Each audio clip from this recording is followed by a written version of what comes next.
Feliz y bendecido día, aprendiendo un curso de milagros. El secreto de la verdadera oración es olvidarte de las cosas que crees necesitar.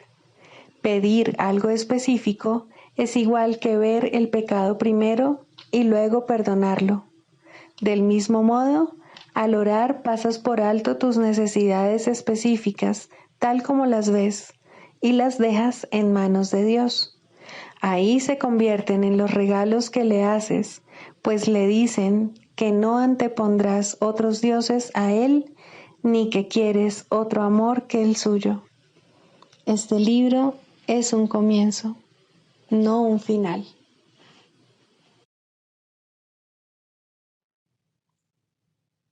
Del prefacio, que postula, párrafo 3.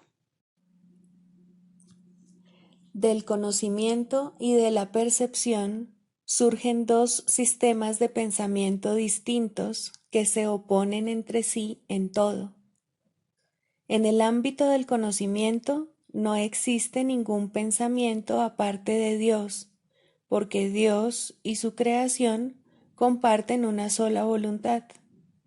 El mundo de la percepción, por otra parte, se basa en la creencia en opuestos, en voluntades separadas y en el perpetuo conflicto que existe entre ellas y Dios.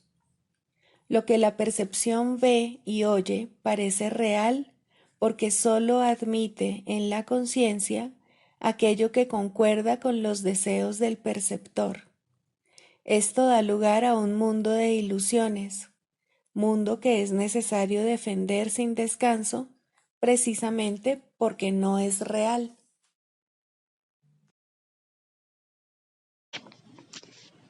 Introducción. Este es un curso de milagros, es un curso obligatorio. Solo el momento en que decides tomarlo es voluntario. Tener libre albedrío no quiere decir que tú mismo puedas establecer el plan de estudios. Significa únicamente que puedes elegir lo que quieres aprender en cualquier momento dado. Este curso no pretende enseñar el significado del amor, pues eso está más allá de lo que se puede enseñar. Pretende, no obstante, despejar los obstáculos que impiden experimentar la presencia del amor, el cual es tu herencia natural. Lo opuesto al amor es el miedo, pero aquello que todo lo abarca no puede tener opuestos. Este curso puede, por lo tanto, resumirse muy simplemente de la siguiente manera. Nada real puede ser amenazado. Nada irreal existe. En esto radica la paz de Dios.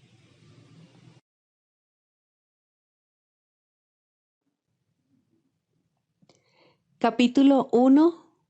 El significado de los milagros. Primero, principios de los milagros. Principio 28. Los milagros son un modo de liberarse del miedo. La revelación produce un estado en el que el miedo ya ha sido abolido.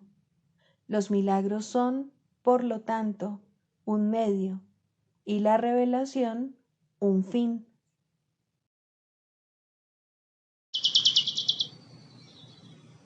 Capítulo 21. Razón y percepción. 6. La razón en contraposición a la locura. La razón no puede ver pecados, pero sí puede ver errores y propicia su corrección. La razón te diría también que cuando crees estar pecando, estás de hecho pidiendo ayuda. No obstante, si no aceptas la ayuda que estás pidiendo, tampoco creerás que puedes darla. De modo que no la darás, y así no renunciarás a esa creencia. Pues cualquier clase de error que no haya sido corregido te engaña con respecto al poder que reside en ti para llevar a cabo la corrección. Si dicho poder puede llevar a cabo la corrección y tú no se lo permites, te estás negando la corrección a ti mismo, así como a tu hermano. Y si él comparte contigo esta misma creencia, ambos creeréis estar condenados.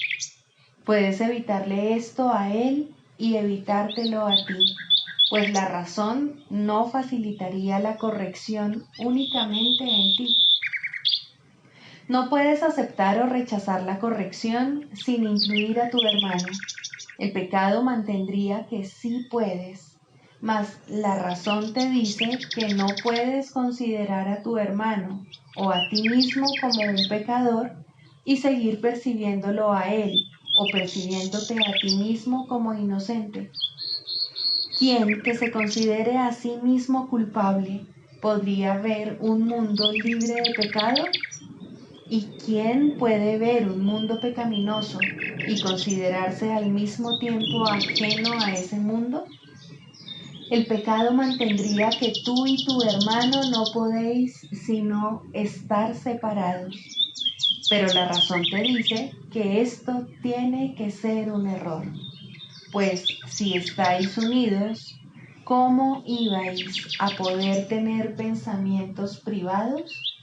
¿Y cómo podría ser que los pensamientos que se adentran en lo que solo parece ser tuyo no tuviesen ningún efecto en lo que sí es tuyo?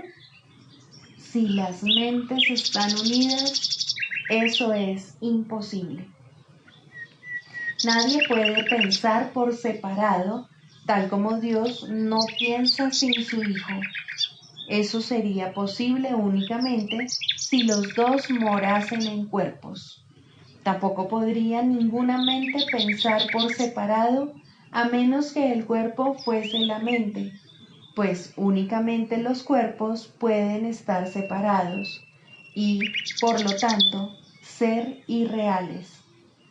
La morada de la demencia no puede ser la morada de la razón, pero es fácil abandonar dicha morada si ves la razón. No puedes abandonar la demencia trasladándote a otro lugar. La abandonas simplemente aceptando la razón en el lugar que antes ocupaba la locura. La locura y la razón ven las mismas cosas, pero es indudable que las contemplan de modo diferente. La locura es un ataque contra la razón que la expulsa de la mente y ocupa su lugar. La razón no ataca, sino que calladamente ocupa el lugar de la locura y la reemplaza si los dementes deciden escucharla. Pero los dementes no conocen su propia voluntad, pues creen ver el cuerpo y permiten que su propia locura les diga que éste es real. La razón sería incapaz de eso.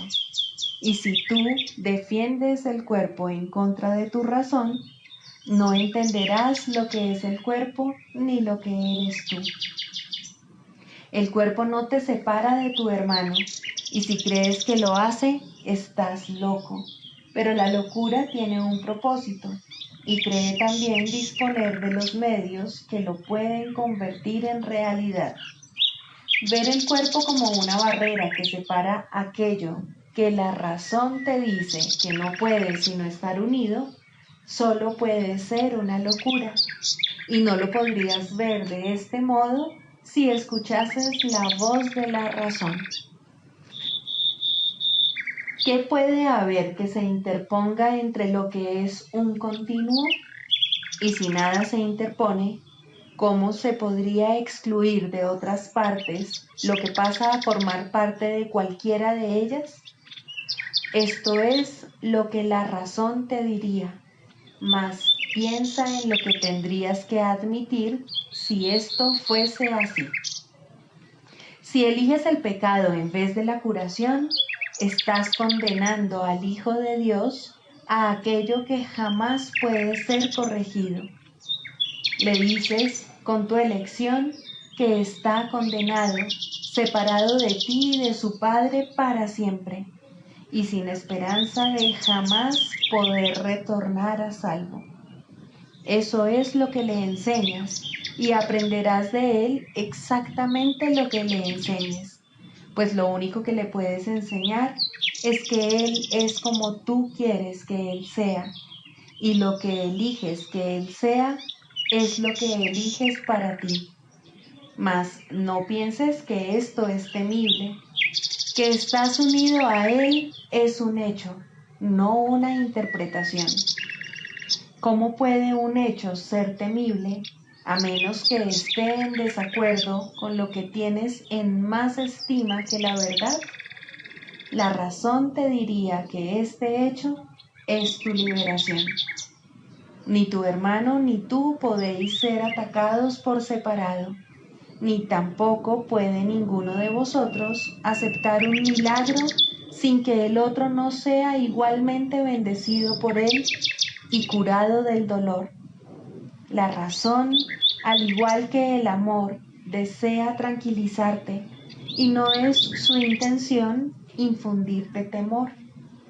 El poder de curar al Hijo de Dios se te concede a ti, porque Él no puede sino ser uno contigo.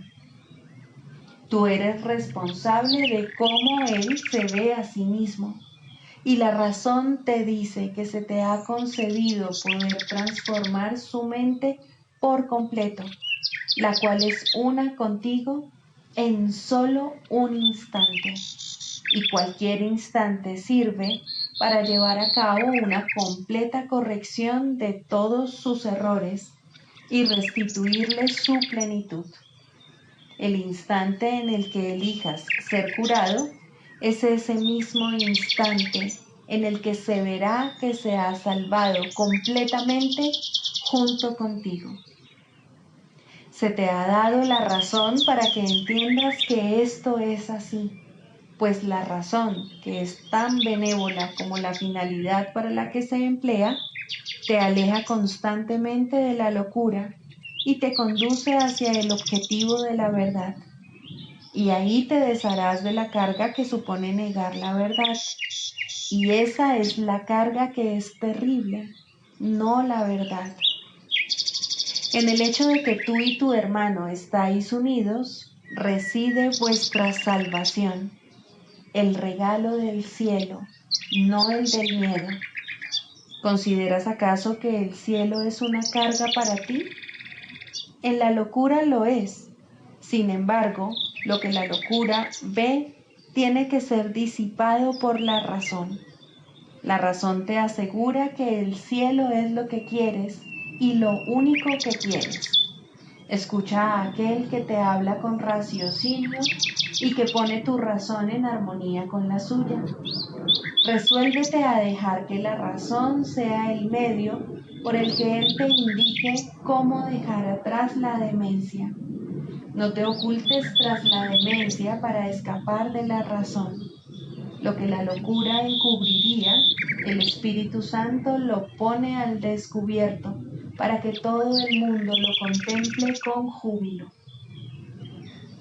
Tú eres el Salvador de tu hermano. Él es el tuyo. A la razón le es muy grato hablar de esto. El amor le infundió amor a este plan benevolente. Y lo que el amor planea es semejante a sí mismo en esto. Al estar unido a ti, él desea que aprendas lo que debes ser. Y dado que tú eres uno con él, se te tiene que haber encomendado que des lo que él ha dado y todavía sigue dando. Dedica, aunque solo sea un instante, a la grata aceptación de lo que se te ha encomendado darle a tu hermano y reconoce con él lo que se os ha dado a ambos. Dar no es más bendito que recibir, pero tampoco es menos. El Hijo de Dios se le bendice siempre cual uno solo, y a medida que su gratitud llega hasta ti que le bendijiste, la razón te dirá que es imposible que tú estés excluido de la bendición. La gratitud que Él te ofrece te recuerda las gracias que tu Padre te da por haberlo completado a Él. Y la razón te dice que sólo así puedes entender lo que tú debes ser. Tu Padre está tan cerca de ti como tu hermano. Sin embargo, ¿qué podría estar más cerca de ti que tu propio ser? El poder que ejerces sobre el Hijo de Dios no supone una amenaza para su realidad. Por el contrario, solo da testimonio de ella. Y si Él ya es libre, ¿dónde podría radicar su libertad sino en Él mismo?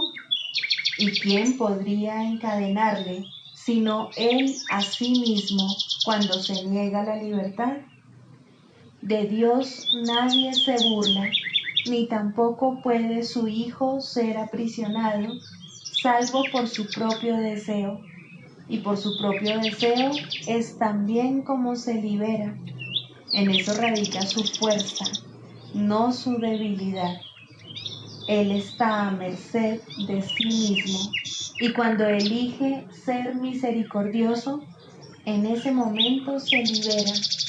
Mas cuando elige condenarse a sí mismo, se convierte en un prisionero que, encadenado, espera su propio perdón para poderse liberar.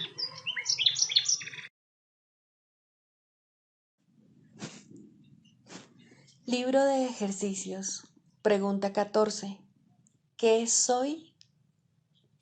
Soy el Hijo de Dios, pleno, sano e íntegro, resplandeciente en el reflejo de su amor.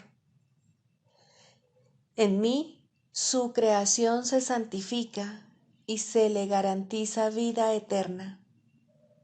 En mí, el amor alcanza la perfección, el miedo es imposible y la dicha se establece sin opuestos. Soy el santo hogar de Dios mismo. Soy el cielo donde su amor reside. Soy su santa impecabilidad misma, pues en mi pureza reside la suya propia.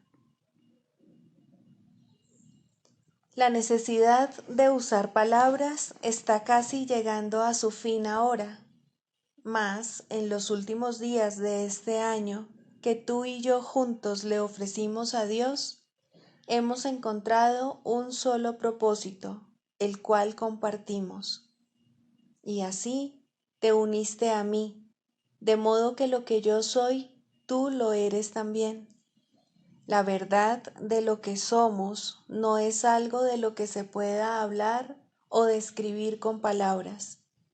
Podemos, sin embargo, darnos cuenta de la función que tenemos aquí y usar palabras para hablar de ello, así como para enseñarlo si predicamos con el ejemplo.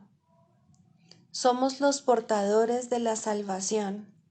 Aceptamos nuestro papel como salvadores del mundo, el cual se redime mediante nuestro perdón conjunto. Y al concederle el regalo de nuestro perdón, éste se nos concede a nosotros. Vemos a todos como nuestros hermanos y percibimos todas las cosas como buenas y bondadosas.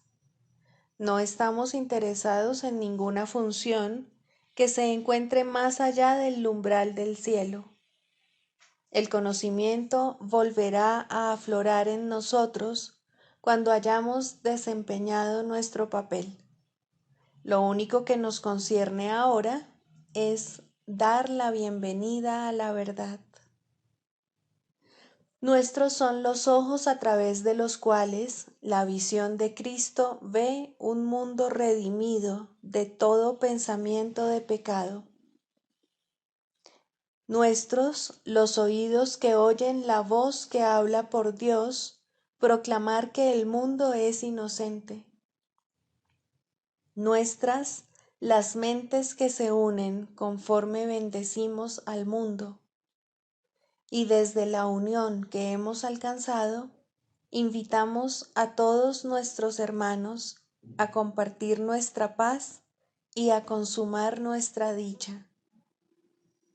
Somos los santos mensajeros de Dios que hablan en su nombre y que al llevar su palabra a todos aquellos que Él nos envía, aprendemos que está impresa en nuestros corazones y de esta forma nuestras mentes cambian con respecto al objetivo para el que vinimos y al que ahora procuramos servir. Le traemos buenas nuevas al Hijo de Dios que pensó que sufría. Ahora ha sido redimido y al ver las puertas del cielo abiertas ante Él, entrará y desaparecerá en el corazón de Dios. Lección 356. La enfermedad no es sino otro nombre para el pecado. La curación no es sino otro nombre para Dios. El milagro es, por lo tanto, una invocación que se le hace a Él. Padre, prometiste que jamás dejarías de contestar cualquier petición que tu Hijo pudiese hacerte. No importa dónde esté, cuál parezca ser su problema o en qué crea haberse convertido. Él es tu Hijo y tú le contestarás. El milagro es un reflejo de tu amor y, por lo tanto, es la contestación que Él recibe. Tu nombre reemplaza a todo pensamiento de pecado y aquel que es inocente jamás puede sufrir dolor alguno. Tu nombre es la respuesta que le das a tu Hijo, porque al invocar tu nombre, Él invoca el suyo propio.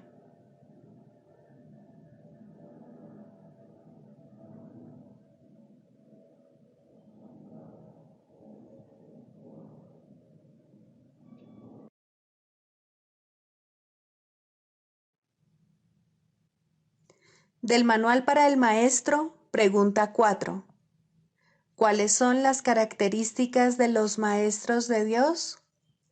2. Honestidad. Todas las demás características de los maestros de Dios se basan en la confianza. Una vez que ésta se ha alcanzado, las otras se suceden naturalmente. Solo los que tienen confianza pueden permitirse ser honestos, pues solo ellos pueden ver el valor de la honestidad. La honestidad no se limita únicamente a lo que dices. El verdadero significado del término es congruencia. Nada de lo que dices está en contradicción con lo que piensas o haces. Ningún pensamiento se opone a otro. Ningún acto contradice tu palabra, ni ninguna palabra está en desacuerdo con otra. Así son los verdaderamente honestos. No están en conflicto consigo mismos a ningún nivel. Por lo tanto, les es imposible estar en conflicto con nada o con nadie. La paz que experimentan los maestros de Dios avanzados se debe en gran medida a su perfecta honestidad. Solo el deseo de engañar da lugar a la pugna. El que es uno consigo mismo no puede ni siquiera concebir el conflicto.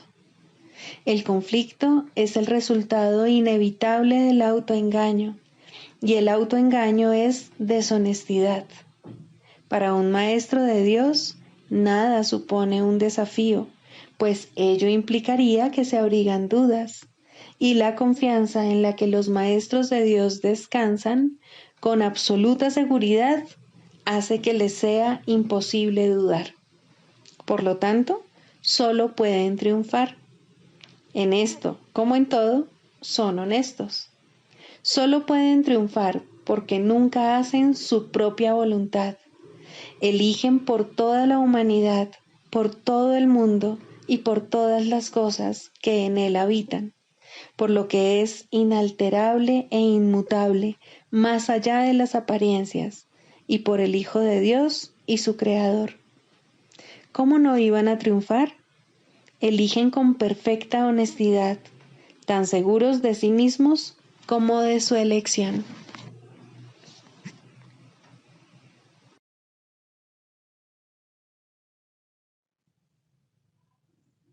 Manual para el maestro, pregunta 22. ¿Qué relación existe entre la curación y la expiación? La curación y la expiación no están relacionadas, son lo mismo.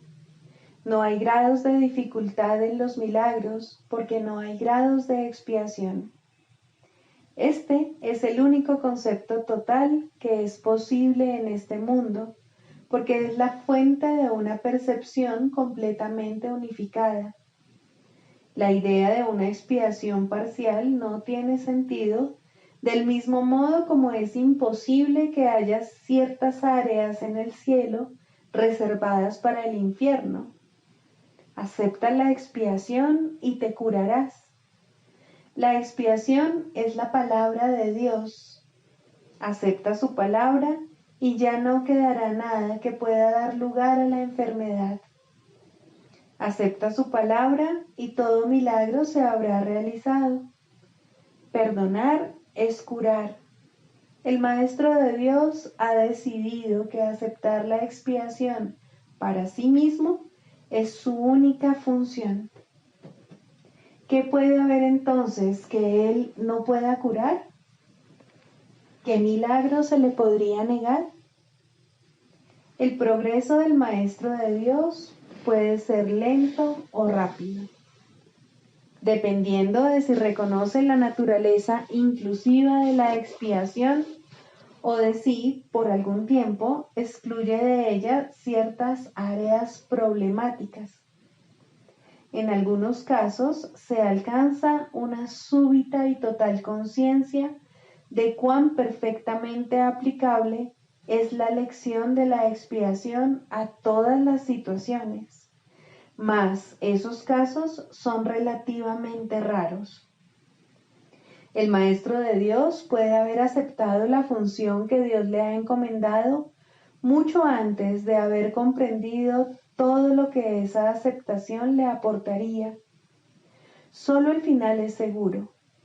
En cualquier momento a lo largo de su camino puede alcanzar el entendimiento necesario de lo que significa la total inclusión. Si el camino le parece largo, que no se desanime. Ya ha decidido qué rumbo quiere tomar. Eso fue lo único que se le pidió, y habiendo cumplido con lo requerido, ¿le negaría a Dios lo demás?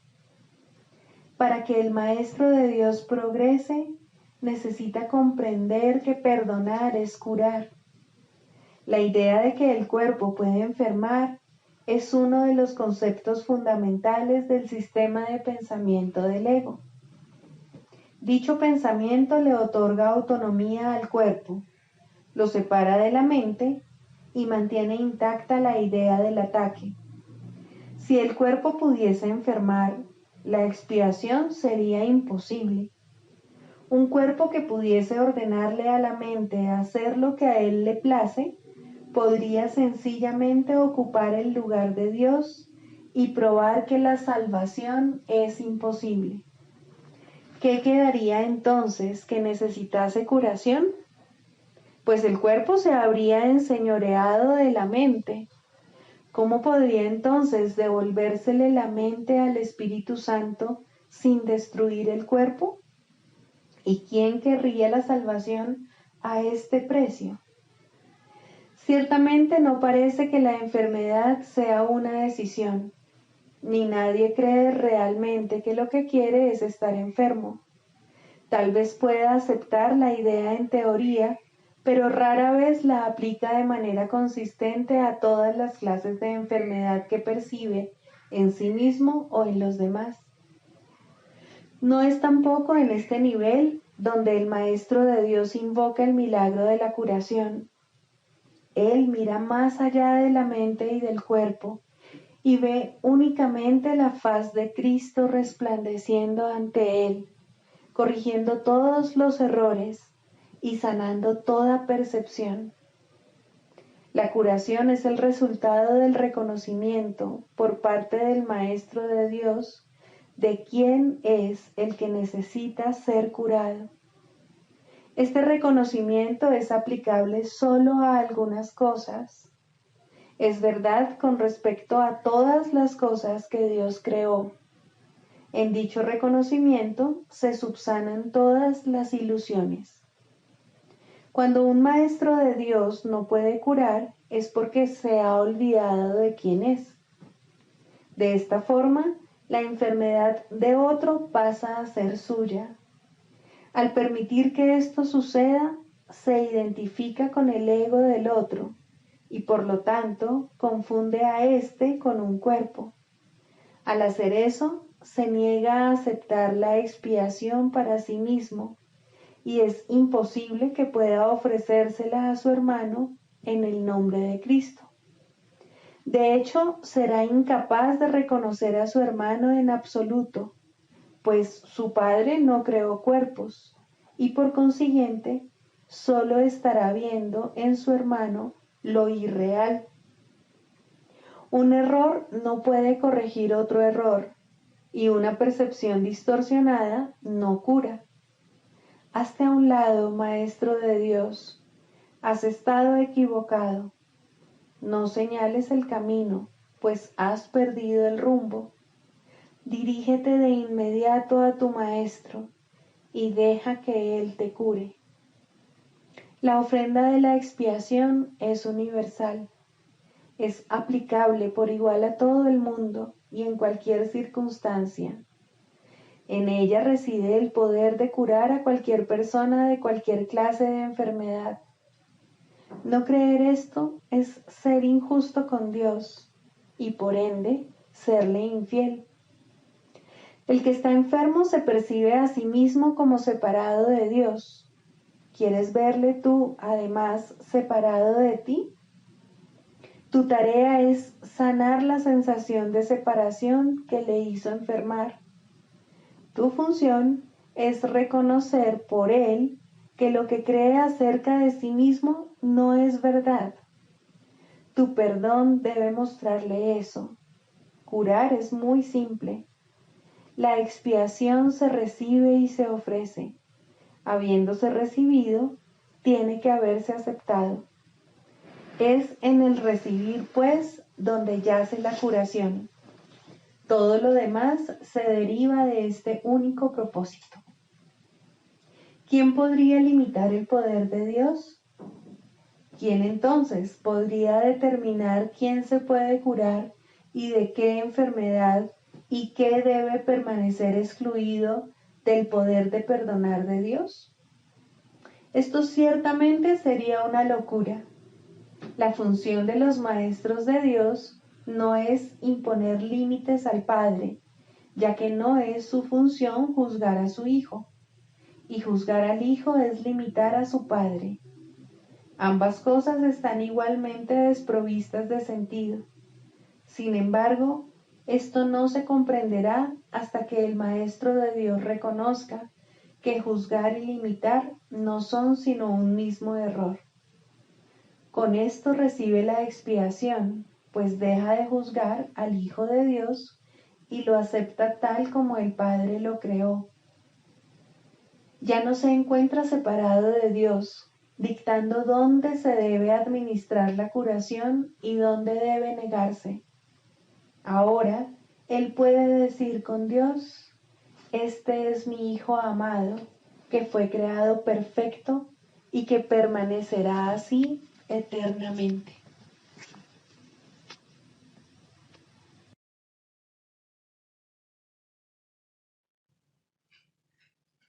Clarificación de términos. El perdón, la faz de Cristo. El perdón es el medio que nos lleva a Dios y que nos permite alcanzarle, mas es algo ajeno a Él. Es imposible concebir que algo creado por Él pueda necesitar perdón. El perdón, entonces, es una ilusión, pero debido a su propósito, que es el del Espíritu Santo, hay algo en ella que hace que sea diferente. A diferencia de las demás ilusiones, nos aleja del error en vez de acercarnos a él. Al perdón podría considerársele una clase de ficción feliz, una manera en la que los que no saben pueden salvar la brecha entre su percepción y la verdad. No pueden pasar directamente de la percepción al conocimiento, porque no creen que esa sea su voluntad. Esto hace que Dios parezca ser un enemigo en lugar de lo que realmente es, y es precisamente esta percepción de mente la que hace que no estén dispuestos a simplemente ascender y retornar a Él en paz. Y de este modo necesitan una ilusión de ayuda, porque se encuentran desvalidos, un pensamiento de paz porque están en conflicto. Dios sabe lo que su Hijo necesita antes de que Él se lo pida. Dios no se ocupa en absoluto de la forma, pero al haber otorgado el contenido, su voluntad es que se comprenda, y eso basta. Las formas se adaptan a las necesidades, pero el contenido es inmutable, tan eterno como su creador. Antes de que el recuerdo de Dios pueda retornar, es necesario ver la faz de Cristo. La razón es obvia. Para ver la faz de Cristo se requiere percepción. El conocimiento no es algo que se pueda ver, pero la faz de Cristo es el gran símbolo del perdón, es la salvación, es el símbolo del mundo real. El que la ve deja de ver el mundo. Está tan cerca ya del umbral del cielo como es posible estar mientras aún esté afuera. Mas desde ahí, un paso más basta para entrar. Es el paso final, y ese se lo dejamos a Dios. El perdón es un símbolo también, pero en cuanto que símbolo exclusivo de la voluntad del Padre, no puede ser dividido. Y así, la unidad que refleja se convierte en su voluntad. Eso es lo único que aún está en el mundo en parte y que, al mismo tiempo, es el puente que conduce al cielo. La voluntad de Dios es lo único que existe. Lo único que podemos hacer es pasar de la nada al todo, del infierno al cielo. ¿Es esto una jornada? No, en verdad no lo es, pues la verdad no va a ninguna parte. Pero las ilusiones cambian según el lugar o la época. El paso final no es más que otro cambio. Por ser una percepción, es en parte irreal. Sin embargo, esa parte desaparecerá. Lo que entonces quedará será la paz eterna y la voluntad de Dios. Ahora ya no hay deseos, pues los deseos cambian. Incluso lo que una vez se deseó puede volverse indeseable. Esto es así porque el ego jamás puede estar en paz, pero la voluntad es constante por ser el don de Dios, y lo que Él da es siempre como Él mismo. Este es el propósito de la faz de Cristo. Es el regalo de Dios para la salvación de su Hijo. Contempla únicamente esto y habrás sido perdonado. Cuán hermoso se vuelve el mundo en ese instante en el que ves la verdad acerca de ti mismo reflejada en él. Ahora estás libre de pecado y contemplas tu impecabilidad. Ahora eres santo y así lo percibes. Y ahora la mente retorna a su Creador, la unión de Padre e Hijo, la unidad de unidades que se encuentra detrás de toda unión, aunque más allá de todas ellas. No se ve a Dios, sino que únicamente se le comprende. No se ataca a su Hijo, sino que se le reconoce.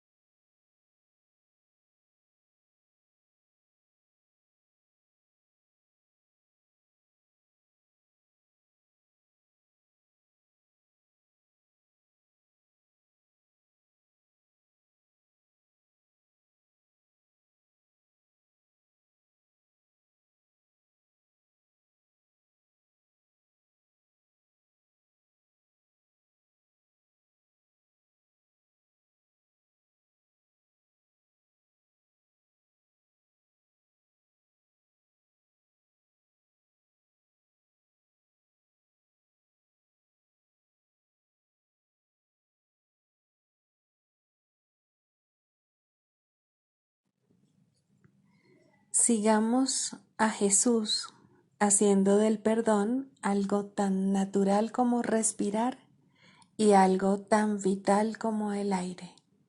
Amén.